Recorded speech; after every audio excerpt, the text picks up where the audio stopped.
Okay, here it is. It is the BMW 228i xDrive Gran Coupe. Now, this is BMW's Mercedes CLA fighter, but unlike the CLA, it is a bit more bulbous. It's just an awkward-looking car with weird proportions. While I do love the LED headlights and fog lights, which are standard, that's pretty much it on the exterior design. There's not much else to like here, so I won't spend much time on it. But where we will spend more time is the interior.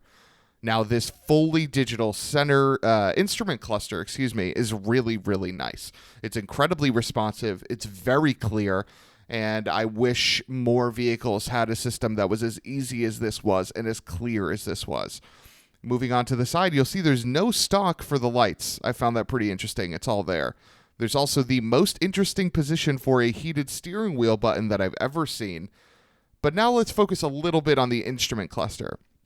So in this car, you can get wireless Apple CarPlay, which is great, but it only takes up half the screen. Look at this, half the screen. And it's surrounded by this fake, gridded, weird carbon fiber, which I thought was interesting. But one of the good things about this interior is this panoramic sunroof. It lets in a lot of light for a car that's interior. Other than that, is very small. Those back seats back there, useless. Absolutely useless. Making our way back down to the cash and prizes right here. Before we get going, this is... All right, the back roads. Let's toss this baby into sport and let's see how she does. So let's not forget, this is a front-wheel drive car that just in this configuration is all-wheel drive. Picture this BMW as BMW's Mercedes CLA. It's very similar, and in fact, that's the most direct competitor, and we'll get to a list of that later on.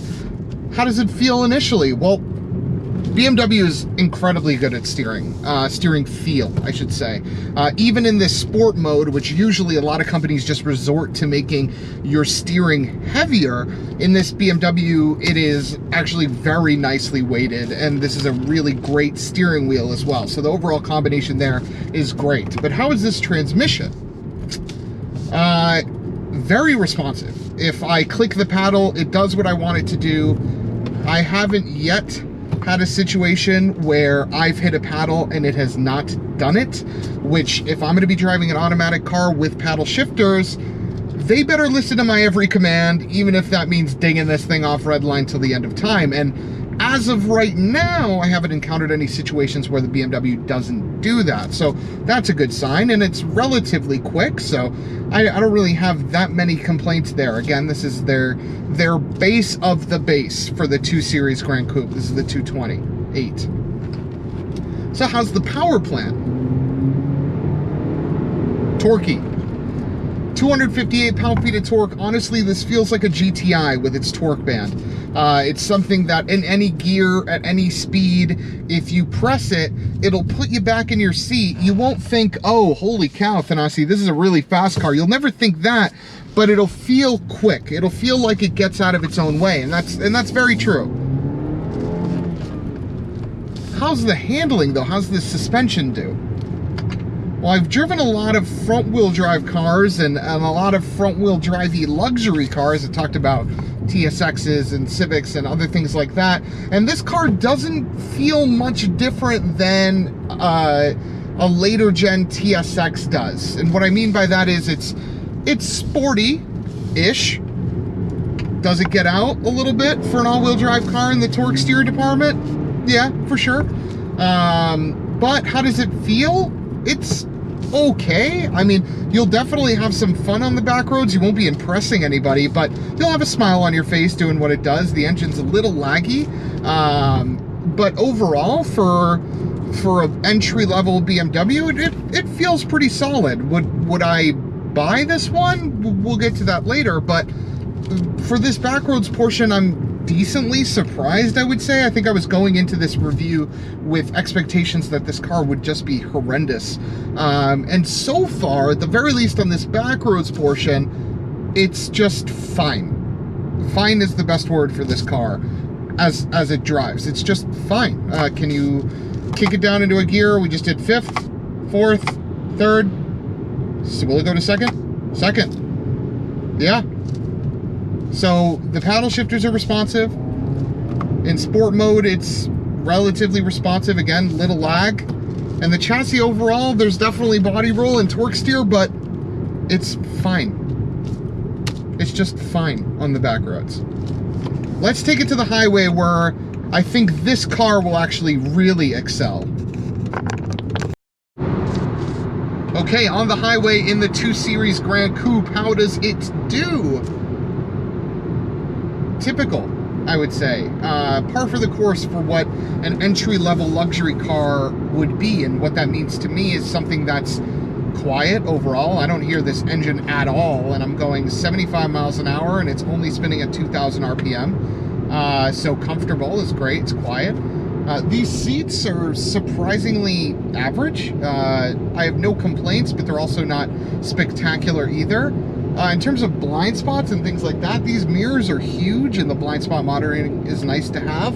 But there's definitely some chunky bits in the back there in this Gran Coupe where it slopes that make it hard to see if you're making a lane change for your blind spot. So you are really, really relying on your mirrors in the blind spot detection instead of just sight because of that that big blocker back there.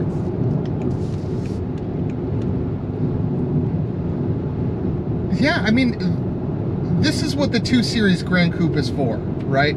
It's to cruise on the highway, it's to cruise around town, and it's to feel like you have a BMW. And do I feel like I'm in a BMW? I mean, this interior is relatively solid, but it's an awkward seating position. The roof, I mean, excuse me, the hood is very short. I'm sitting a little higher than I'm used to in a regular car.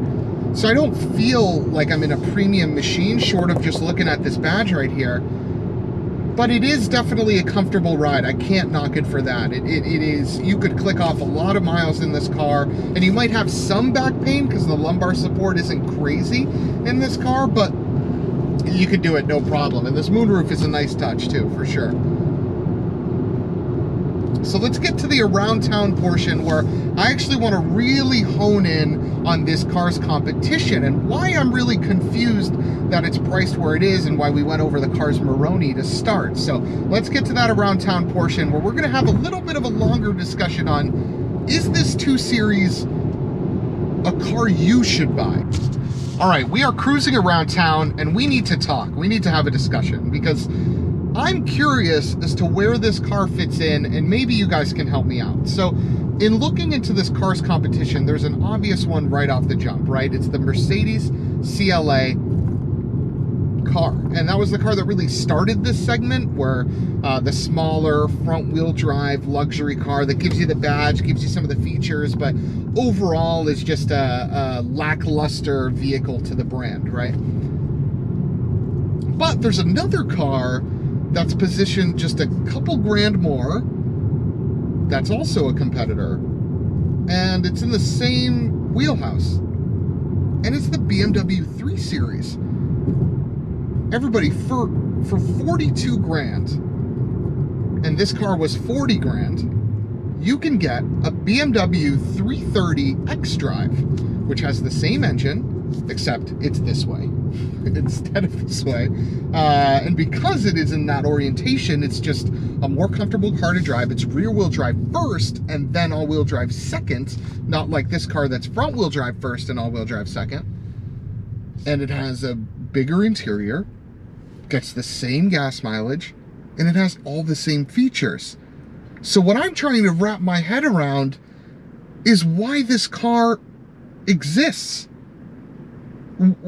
What's the incentive to buy a 2 Series Gran Coupe over a 3 Series, over a C-Class, over an A4, over a TLX? And I know those cars are a little bigger, especially something like a TLX or a CT4, but in a world where SUVs are mainstays, size most certainly isn't an issue for many, and the size difference between a 2 Series Gran Coupe and a 3 Series isn't night and day. It's not like we're talking a two-door Mini Cooper versus a Mini Cooper Countryman or something like that. We're talking inches here, right? So why, when that car is only $2,000 more than this, does this exist?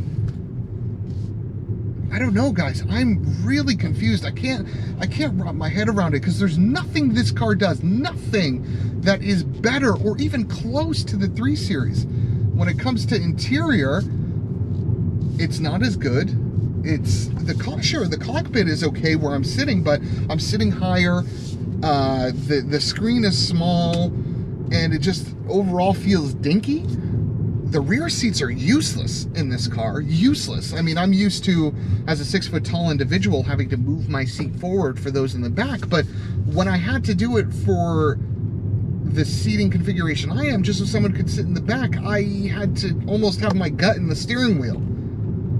Whereas in the 3 Series, it's nowhere near that. And it's not like this car provides any exhilarating speed or something like that for the money, right? Like, this is a less powerful car than the 330. So where does it slot in? Is this just a car that is for the dealers in the world to be able to use as a courtesy car like this is, so that they don't have to worry about their 3 Series, they can just sell those, and then this is a forever rental car? Because you can't make the case to me that this is about price when they're $2,000 apart. That goes out the window. So where does this car slide in?